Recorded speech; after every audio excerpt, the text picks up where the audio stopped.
A very good morning and warm welcome to you, dear students, to your civics class.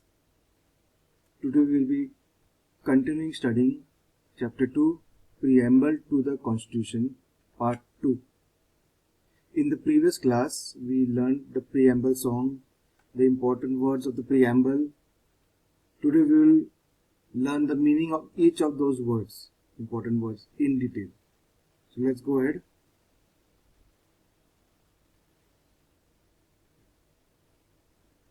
Now, which are those important words? The important words in the preamble were sovereign, socialist state, secular state, democratic state, republic. Okay, so we will watch now an explanation about it.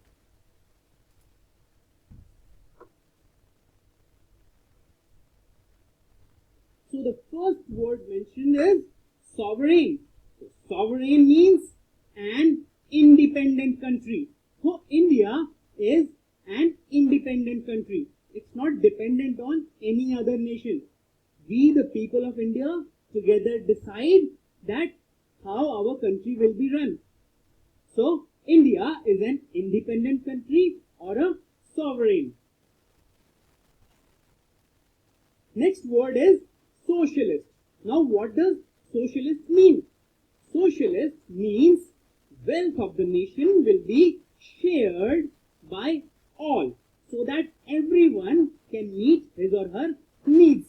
So India is also a socialist country, which means that all the resources which are there in this country, they are shared by all the citizens of this country. So it's not for few special people. Everybody, every citizen of the country has a right on all these resources. Next comes secular. What does secular mean?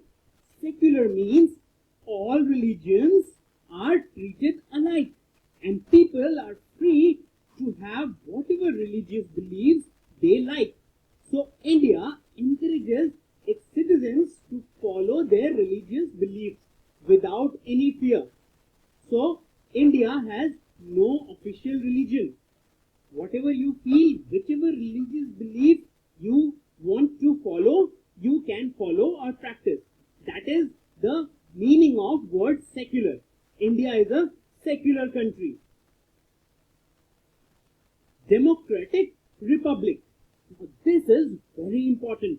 Democratic Republic, which means the government will be elected by the people and the head will be a president and not a king or a queen.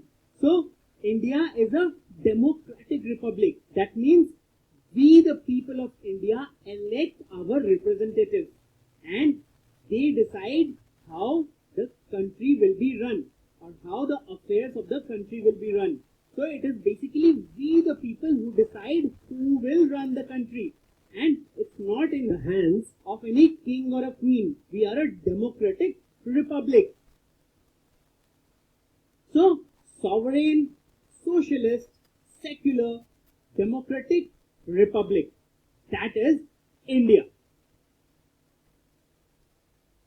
Let me now tell you and give you a brief explanation of each of these words, students. You have already seen the video explanation. Now let me tell you a brief explanation. First one is sovereign. The British rule ended on 15th August 1947. Our country became independent on that day. So India became sovereign. We are now free to take decisions. That means we have become independent. I see our Prime Minister as quoted, India is an independent country. We have our own policies and future. We have to think about the future of our 125 crore people. There should be no compromise on our interests. We have relations with America in the context of these fundamental points. This is what our Prime Minister Narendra Modi is saying. The word sovereign means that a state is not under the control of a foreign power. That is a foreign country. Initially it was under the British rule. That was a foreign country. Now we are independent. Sovereignty means the ultimate authority to govern oneself. Here you can see we are independent, we can do our own work and we can control everything. People elect their government by voting for them. We have the right to vote for the people who we want to govern over us. It's in our hands. We are a democratic country. We are a sovereign country. Next one is socialist state. Second one. There is no much difference between the rich and the poor. All have a right over the wealth of the country. For example, just last year, Prime Minister Narendra Modi announced that everyone in India will get 1 kg rice, wheat and grain. Whether rich or poor, it does not matter. But he was giving 1 kg of each of these grains. This is because the lockdown situation happened suddenly and he decided to do this for the country. Why? Because we all share in the wealth of the country. But what is happening? Look at this picture. The current state is, now this pot over here, you can see the pot and there are two men over here. This is a rich man, this is a poor man. And this pot represents the wealth of our country. The rich man is getting more of the water while the poor man is getting nothing. You can see because the water is below his tap. Sometimes this is the sad situation in the country. The rich gets most of the wealth of the country and poor gets hardly or nothing. Now let's go to the next part, secular state.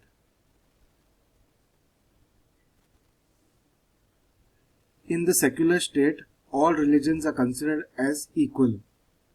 No one religion is considered to be the state religion. That means there is no one particular religion for that state. In a state, there can be many religions also. And people are allowed and free to follow their own religion. You can choose whether you want to become a Christian, Hindu, Islam, Judaism, Buddhism, Taoism, Confucianism. These are all different religions in India, in different states. And you can also choose which one you want to be if you want to change. If you want to change. You are born, of course, by birth you are born with one religion. That is by your parents.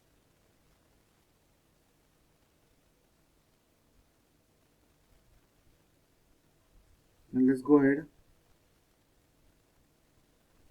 Next is democratic state.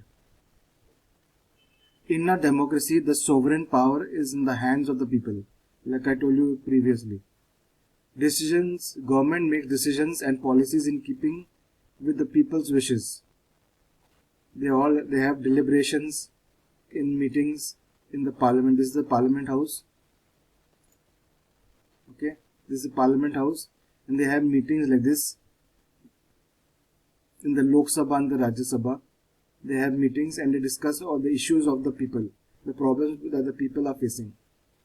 Government has to take important financial means money related, social and other decisions to promote common welfare. That means common welfare means good of the people regarding their health, education, etc. They have a meeting in the parliament, like I told you, to discuss these topics. You must have seen in Lok Sabha and Rajya Sabha meetings. If you have not seen, I am posting a link in the description below. Okay, so click on the link and you can see the video on how discussions are taken place. Let's go ahead. Next one, and the fifth final one is Republic. As you can see, this picture, India proclaimed sovereign democratic republic. Okay, this is the original picture of the newspaper that was printed in January, not this January, many years ago.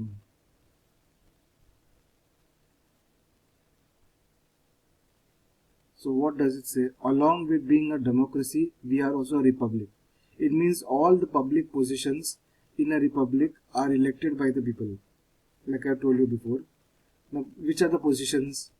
Positions like president, prime minister, governor, chief minister, mayor, sarpanch are all public positions. If you are at the right age and you have the right experience in that field, you can apply and get elected to a government position. Of course, you have to do some exams also.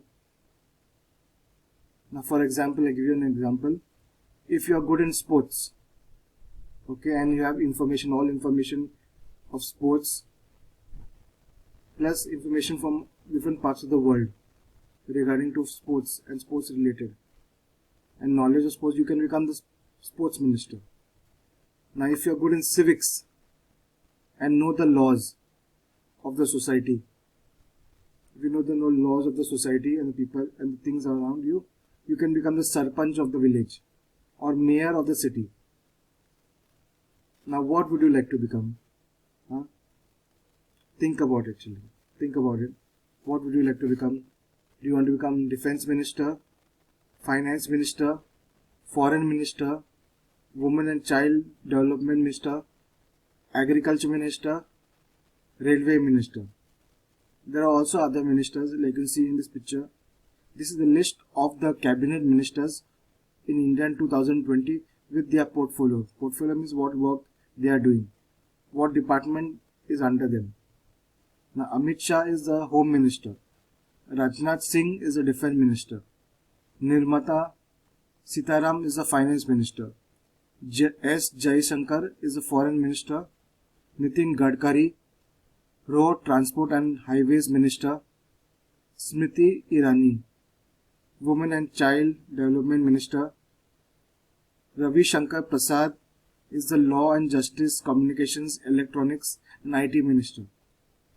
Piyush Goyal is railways, commerce and industry minister, while Prakash Javadekar is the environment, forest and climate change minister. So you can also become one of these ministers, okay, when you study. So you should be at the right age, have good knowledge and experience in that field. Now let's go ahead. So this is the end of this video. I hope you have understood this entire thing. Okay, thank you.